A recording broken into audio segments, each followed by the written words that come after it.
नाही बरं का. अरे बहिणीची किंमत तेव्हा कळते जेव्हा बहीण माहेर सोडून सासरला निघून जाते. जेव्हा सासरला निघून जाते ना माय बापांना कुळाचार सांभाळते ती बहीण, आपल्या घराण्याची इज्जत सांभाळते ती बहीण. अरे किती संकट तिच्या जीवनामध्ये आली ना, ती परिस्थितीचं भांडवल कधीच करत नाही. तशी माझी बहीण आदिशक्ती मुक्ताबाई होऊन गेली रे.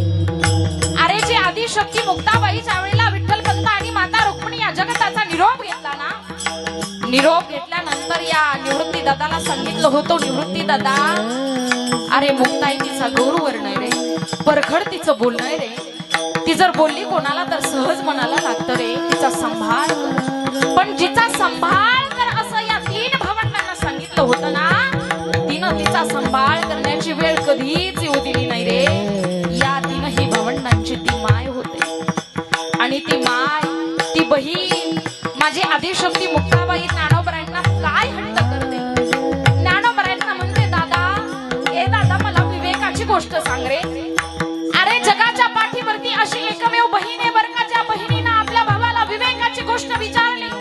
अरे माझ्या आदिशक्ती मुक्ताबाईंना ज्ञानोबरायांना विवेकाची गोष्ट विचारली नसती तर कधी तुमच्या माझ्यासारख्या गरीबाच्या गळ्यामध्ये टाळ आला असता रे. माझ्या आदिशक्ती मुक्ताबाईंना विवेकाची गोष्ट विचारली नसती कधी तुमचं आमच्या जीवनामध्ये भजन घडलं असतं, कधी तुम्ही आम्ही वारकरी झालो असतो.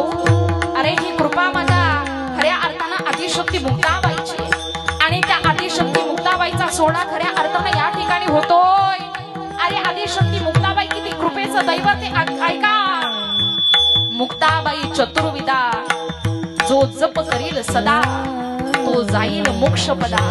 जो रात्रंदिवस त्या आदिशक्ती मुक्ताबाईचा जप करेल ना, तो मोक्षपदाला गेल्याशिवाय राहणार नाही. इतकी मोठी कृपा माझ्या विश्वमौली ज्ञानोबरायांची, इतकी मोठी कृपा माझ्या आदिशक्ती मुक्ताबाईची. आणि ती आदिशक्ती मुक्ताबाई दादाला म्हणते, दादा ए दादा, आता तुझ्या अंतःकरणामध्ये असलेल्या सगळ्या मिथ्या कल्पना तू मागे सार रे.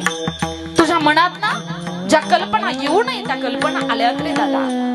किती गोड उपदेश करते रे मुक्ताबाई. या जगाच्या पाठीवरती कोणती अशी बहीण आहे रे ज्या बहिणीने आपल्या भावाला उपदेश केला, अखंड विश्वाचं तत्वज्ञान खुलं केलं रे. एका बहिणीच्या आशीर्वादानं ज्ञानोबरायांना ज्ञानेश्वरी लिहिता आली. इतका मोठा आशीर्वाद आहे आदिशक्ती मुक्ताबाईचा. तो आशीर्वाद जर एका भावाच्या जीवनामध्ये महत्वाचा असेल तर तो तुमच्या माझ्या जीवनात सुद्धा महत्वाचा आहे बाबा.